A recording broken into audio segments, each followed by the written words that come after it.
started. We're in here in the garage. We've got some electrical set up. We got Solomon in here with us, helping us. And we're just going ahead and trimming the top. I use a cylindrical grinder. And it seems like in this area here, pretty much right at the curve is where it needs grinded the most. Me and my friend Tyler, who's helping me with the full install, right here at the edge of the gutter. Okay, we gone to a 180 grit here, and it's working a lot better. It seems to be going faster. I spoke with John, who was really helpful, and try to get a little bit better understanding on the running the stringers. As far as right now, you can see that it's coming on. The trimming's coming along really well. It's starting to sit. You know, we want completely flush if we can. It came with this slight imperfection here.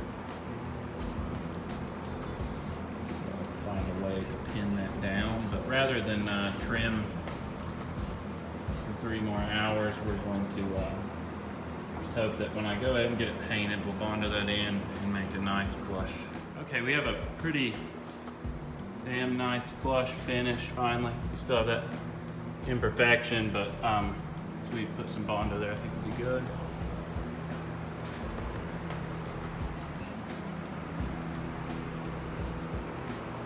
Got 1/8 of an inch off the rubber, and I think we're looking pretty clean. We're gonna cut 2.5 here, which I think is what it's supposed to be, and then 1.5 inches up, 1 7/8 on the front. And then we'll cut the 15 degree and do the slope, and then we'll lay it down, and then we'll do the notches. That way we'll have it right where we want it. Okay, so Tyler and I finishing up measuring the square. We used a large square, as you can see, to square both sides. We used a 2x4 here to start our 1.5 inch space. Then we measured from both diagonal corners to make sure we had the same measurements, and we did. I don't remember the exact measurement we had.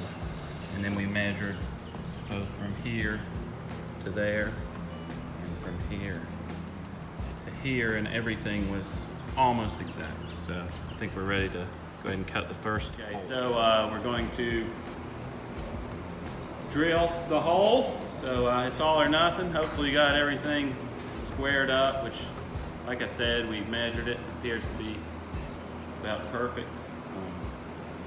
Pretty nervous, but here we go. So John had said to Dave O'Brien, who was another thread that's really helped us on this, instead of doing directly in the corner, start a little bit back. That way, when you do get your cut started, you're more square than if you had a little rounded off. So, okay, we got the first hole cut. We had to get a pilot to get it to work correctly. And we got this Harbor Freight electric shear. This is another one I found on Dave O'Brien's, and luckily I already had one laying around. Seems to cut super quick and easy, so we're just going to have to be real careful about the cut and ensure that we don't mess up and stay true to our square lines.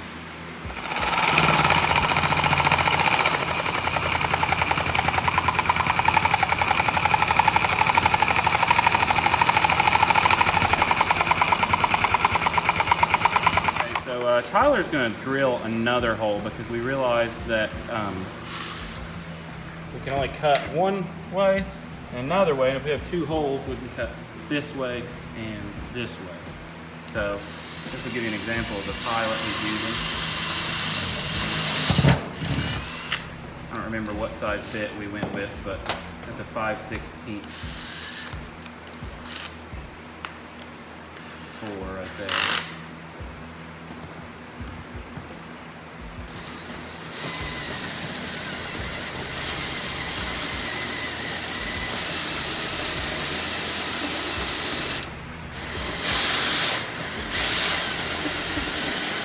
So now we're going to remove the top that it's trimmed.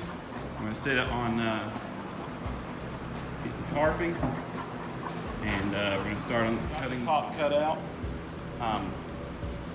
We use that electric shear from Horrible Freight, as Dave O'Brien called it in his Samba post.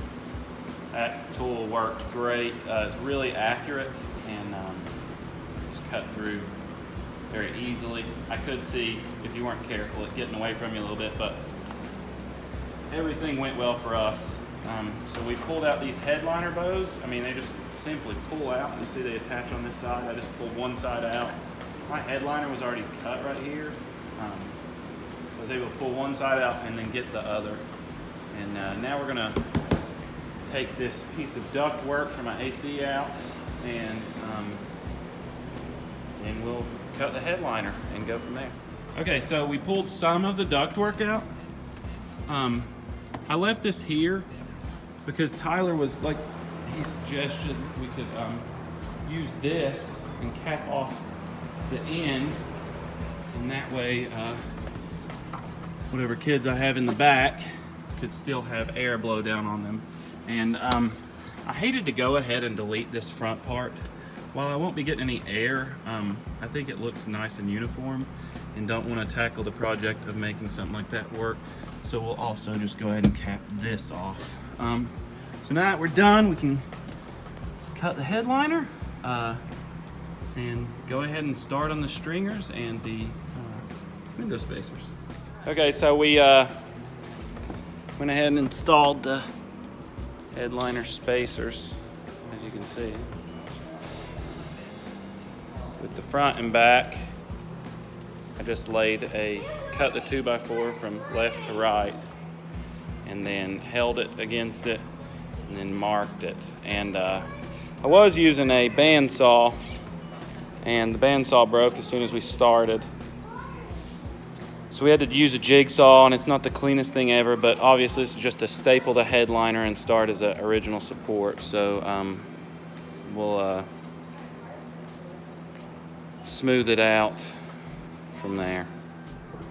Okay, so we cut off the excess top of the headliner, and here's our headliner spacer run. And so we're just simply following it along, tucking it in, and stapling it up. Here is the headliner, tucked away, stapled up to the headliner spacers.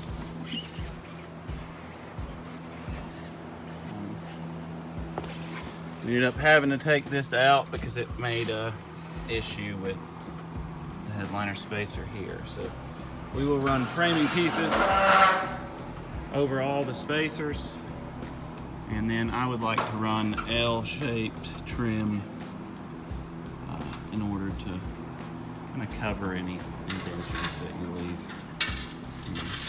Okay, and so we got the headliner spacers screwed down, as you can see. Just use a pilot bit to go through the metal, and then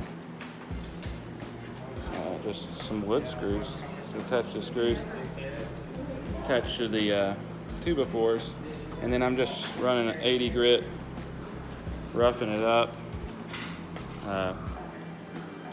where we've marked where the stringers are going to be, just in order to have a little bit rougher surface to glue to. Okay, so we had to use my father-in-law's mine because he's a little better carpenter than we are. So we used a compass. I used a level sitting on top here to make sure it stayed level, and followed the compass along the base, and marked out all of our notches and the recess. Okay, so we got the stringers on top. We got them weighed down for every bowing spot. We kind of went with a little overkill to try to make sure that the surface was completely